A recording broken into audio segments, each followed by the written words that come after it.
Clogging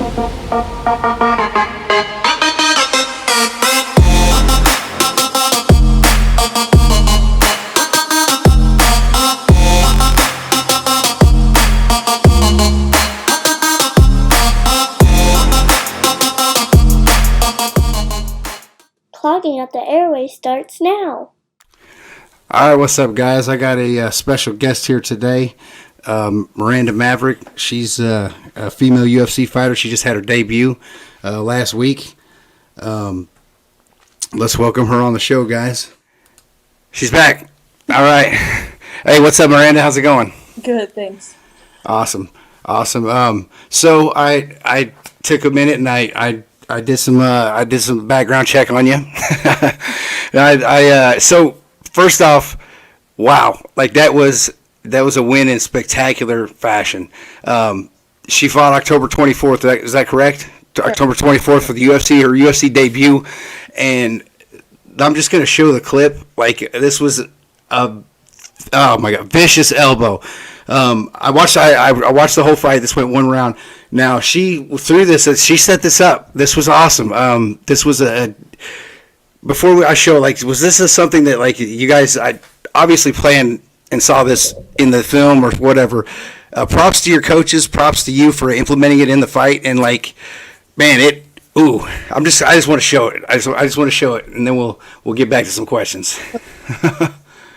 All right, this is Miranda Maverik in UFC 254, correct? Correct. All right. All right, here. You could just walk us through this if you want. Well, we had set up the elbow several times. Of course, it was, like, planned a little bit. Like, we had came up with a few different combinations that would work. She kind of ducks her head down when she... Boom! Oh, my goodness. There it is. Oh, lights out. So, bam! There's another angle. And you took a little shot there. Were you just had your hand down low, or you just prepared to take it? Just prepared to take it. You know, none of the punches really hurt from her. I obviously have, like, a little bitty black eye, but as far as the striking goes that I receive back in fights, it's usually not as hard as I can hit or as hard as I've gotten hit in training. Yeah, it looks like you closed the distance a little bit there, so she didn't really get a good extension on it or anything. So right. Yep, yeah. That wow. Again, so they stopped the fight after the first round. Let's just watch it one more time. Bink. Yeah, this was something of beauty. So anybody that has ever fought before will understand that implementing your coaches.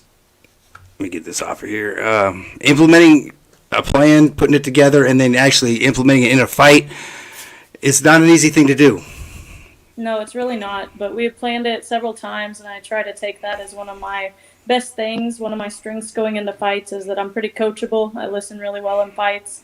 I kind of swung it the first time, and you can hear my coach in the background saying, wait for it, it'll come back, find the right timing. Because one of the things that we noticed from watching her fights is every time she did clip me or every time that she does connect with punches, it's because she puts her head down and just runs forward. And when you put your head down, you can't see what's coming. So the elbows and uppercuts were just right there. Yeah, that's so true. That head down thing, I got the same problem. It's almost like it's just your coaches tell you keep your chin down but not too low because you're going to be able to see. That's great. So also Miranda is only 23 years old. Just so everybody knows, like this is pretty successful debut for a 23-year-old in the UFC. It's kind of like I don't know. In my opinion, you see fighters really do well, but not the young fighters. Even though they've got all the talent in the world, they're just not ready mentally. What do you think makes you mentally ready to take on this top level? Fighting at such a young age? Well, I don't want to take away some of the credit from a couple of the young fighters. Like there's Macy, there's Rose, a couple of young girls that came up in the fighting world. But I think a lot of it is we have the potential to improve so much faster than most of these other people that have been in it for 15, 20 years even, and just are not really showing much improvement between fights. How they fight is how they fight. Mm-hmm. And we have a lot more potential to go back into the training room and add tools to our game. That's a great answer. Yeah, I think that I think it might be more towards men or that way rather than women. Almost, I don't know. There really hasn't been enough data there, I think, for the women yet. But I think that maybe that women mature faster. Oh, yeah, we know that's true. So yeah, maybe that has something to do with it. I personally, I just think that on the men's side of it, it's usually the young, like low 30s is where you get that good mental strength and kind of like, guys grow for a while. So anyway, that's cool. That's a cool. Do you also go to school, right? You're a That's full-time correct. student? Yep, full-time student, getting my PhD in industrial psychology. So, Right. Now, you emailed me about your thesis, right? Yes. And I haven't done what I'm supposed to do, so I'm gonna do that today. I got. I promise. I keep looking at it, going, jeez, I gotta do that. Yeah. So, yeah, so what else do you have going on? I mean, that's enough already. But it is enough. Like, it's more than enough. Like, I have school. I do at least 40 hours a week just in classes and meetings. On top of that, I have all the actual schoolwork I have to do. And then I also teach. I'm a teaching assistant for the school, so I spend at least 20 hours a week doing that. And then I train, yeah, So that's I have 3 full-time jobs, and I do. that's a lot. I know I do all the stuff I do and still try to make it to the gym. It's tough sometimes. I know, definitely. Yeah, that's a lot. That's a lot. So you teach also. So you're a teacher's assistant. Yes. Boy, man, you're exhausting me, and I do a lot. Well, that's awesome. So you're going to school in Virginia, and you're from Springfield, Missouri? Is that what you were telling me? Yep. Right. Now, Zach, my coach, he's from Springfield also. Okay, which Zach? Zach Cummings? Zach Right? Cummings, yep. Okay, so he's from the initial gym that I trained at Springfield Really? Club. So yeah, I'm from Springfield Fight Club. He's from Springfield Fight Club, and then Michael Johnson, Garrett Armfield. There's a few of us coming up the ranks from there that are really kind of showing that gym proud. So I went there up until the point that I moved here about 2.5 years ago. And so you've obviously gotten into a training regiment there, and got with it. You want to give your guys a shout out from there? Yeah, sure. So now I've moved to Norfolk, Virginia. I train at the House of Muay Thai, and the biggest props that I have to them is my striking has improved more than times 10. I've just improved a lot as this fight kind of showed. I'm confident in my stand-up. I feel like I'm stronger than most girls, but also my speed and power is getting up there too. That's awesome. Yeah, I caught you at the Invicta fights. If you remember, yeah, I was. I thought I recognized you just before you were super world famous and dropping elbows on your moms and all that stuff. Yeah, I caught you at the Invicta fights. I don't know, it's been 1.5 years ago, maybe something like that. Okay. Yeah, yeah. I chatted with you for a second. You were busy, but it was like, hey, what are you doing? I know you, and you're like, oh, hi. I was like, okay, I'm not famous. It's all good. Yeah, sorry, I don't recognize everybody That's that right. comes up to me. I don't usually wear my hat either, so that's what it is. It's got to be this full head of hair I got. Right. Yeah. So what are your plans for the future? I mean, obviously we know you're going to get your PhD. But fighting wise, let's obviously you've just won your first ever UFC fight in exclamation point fashion. What do you want to see out of your future here? I want to move up, be in the top 10, and have hopefully a title shot within the next 2 years or so. Work my way up the ladder to get there. And then, once I get there, defend it, do whatever I can to hold the top position. I want to be done fighting, though, by the time I'm in my early 30s. I don't want to be doing it when I'm 40 years old, getting punched in the head and having brain damage. Whoa. What does that mean? Well, let's hold on now. For me, I just, I want to have a family and be out of the whole fighting thing. I just don't want to be doing it that long. No. I love doing it, and I'd love to coach after that and continue training, but not so much fight at that high of a level. That's awesome. Yeah, I've been, I just turned 43, so I've been wrestling with the whole retirement thing. Now it didn't seem like such a hard decision 10 years ago. Like, okay, whatever, I'll quit when it's time. when it came time, I'm just like, it's hard. I stopped. To let go of when you have the highest highs that can ever be done. It's hard to get away from. It's addictive.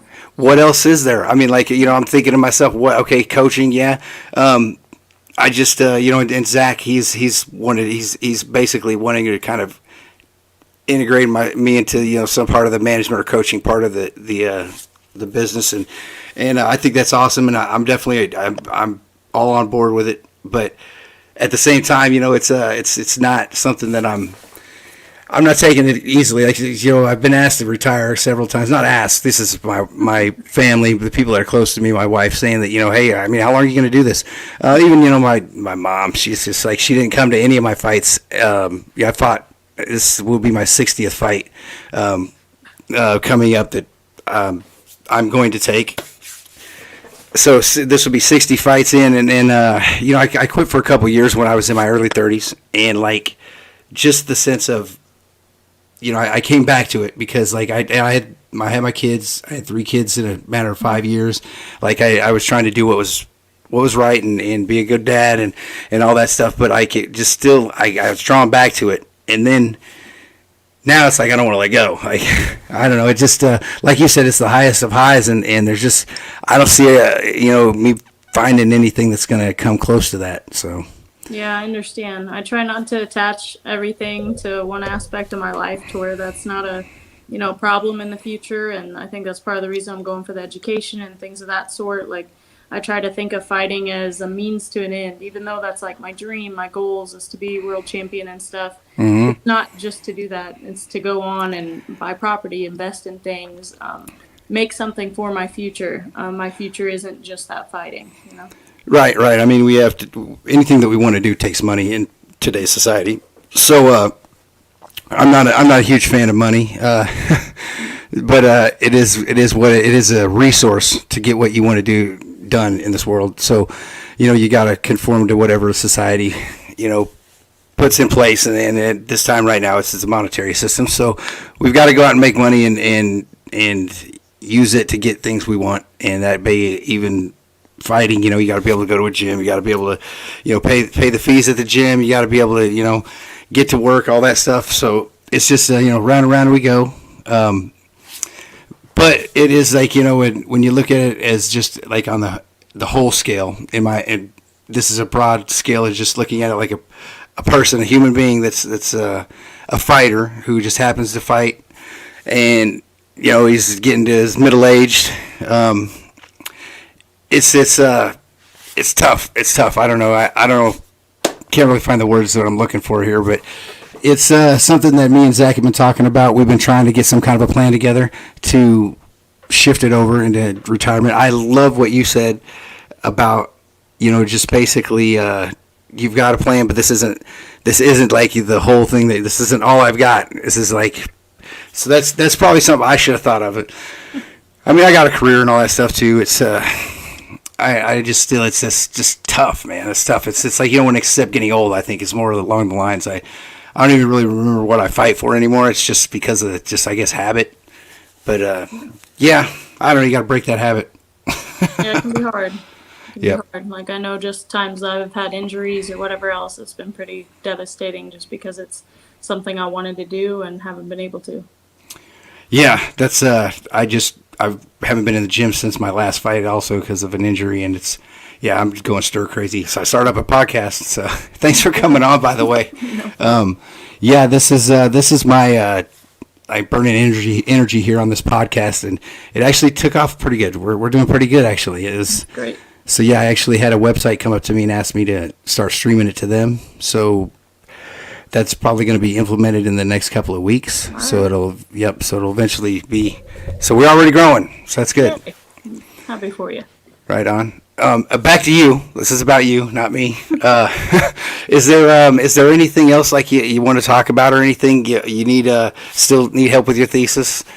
I do. If you're a fighter, a coach out there, anything like that, I did already run Survey 1, so it's a little bit late, but I have Survey 2 out there. Please contact me. I'll message you a link and fill it out. I have to have it filled out in the next, 3 days. So yeah, so don't wait till last minute like J-Dub did. Right. Yes, she's going for a thesis. She asked me very nicely and politely if I would help her out. I said yes, and now I haven't returned her email. So now, yeah, just trying to get out of this without looking like too much of an asshole. But yeah, it's over. If anybody's interested in the research too, hopefully my thesis will be done by the next semester. It's about how COVID has affected gym employees and professional fighters. So hopefully I'll come up with some interesting results and be able to kind of give some exposure to a population that hasn't really been studied that much. See, she's way smart. So let's talk just a little bit about that. I know I really don't like touching on the COVID too much with everything because it's all everybody talks about. What's it done for you? Like, I mean, what is it? How's it affected you over the last? We're going on almost a year now since this thing started. So, well, for this past fight camp, it really didn't affect me much at all. But the one that I was supposed to make my debut for the UFC, it was hard to find training partners. I was just basically working with my coaches and like 1 to 2 guys that would show up randomly that were willing to come train even though the gym was shut down. So that first, I'd say between March and June was really hard to find training partners and get the training in. But now my gym's up back and running basically like normal. Some people wear masks and things like that to train, but it's kind of a person by person, do what you want. And I definitely do not while I'm training. But of course we keep the gym clean, and I still go with less training partners than I had before, but it was more just for safety precautions. Now that I've made it to where I'm at, I don't need to be training with as many people. No more heavyweights. Exactly. Yeah. I'm not no more rolling with the big guys. Yeah. Yeah. I definitely can relate. Our gym was, I think Zach opened up, was one of the first gyms in the nation to open back up. It's actually spawned a whole lot of opportunities for our guys because we've been ready. We've had Kevin Kroom go in and win his debut, who was a huge underdog. I mean, we've had some very we've had some guys take advantage of the situation. Personally, I think this whole thing sucks bad. I think everybody does this to some level. I think that. I would just say, I think that what I really want to say, I shouldn't, but I think that, this thing is real. It doesn't choose who it affects more than the other. Like the same type of people will get it and one will die and the other one will not even feel a symptom one. So, I mean, this is a very strange sickness. But yeah, I'd say, just be respectful to everybody. And if they want you to wear a mask, wear a mask. Yep. Miranda, I've got bare knuckle fighting championships matchmaker on here. I can cut the interview off and we can just you can bounce, or if you want to stick around for a little bit and chop it up with him and I, you're welcome to do that. I unfortunately have another thing coming up. Okay. See, Zach is my podcast coach too. So he told me that I should have multiple guests on. He says, "Stop the dead time," and bro, stop talking about yourself. I was like, "What? That's my favorite subject." Like, so Miranda, thank you for coming on. Yeah, no Congratulations on your awesome UFC debut. Like, I've been watching you for a while. It's cool. I've been keeping up on your career. So just keep it up. And you got any shout outs? Now's the time. Yeah, I appreciate the support. I, of course, have my sponsors. You guys can go on Instagram, follow me at fearthemaverick_HOMT. I have a Twitter that I just got done restarting back up. I used to be really bad about keeping up with that. So it's at Fear the Maverick. And then, of course, on Facebook, Miranda Fear the Maverick is my athlete page. But like Victory Beef, actually S2 Faction, which is based back there, they're still supporting me for a lot of my supplements and nutrition and things. So go check them out. And just look at my page for all the other people that I have supporting me. Like I have a lot of gear and equipment by HKA and Top Mount Apparel, and all those are kind of based back home too in Missouri and Illinois and areas like that. But thanks for having me on the show. I appreciate it. All right. Thanks, Miranda. See you later. Thanks.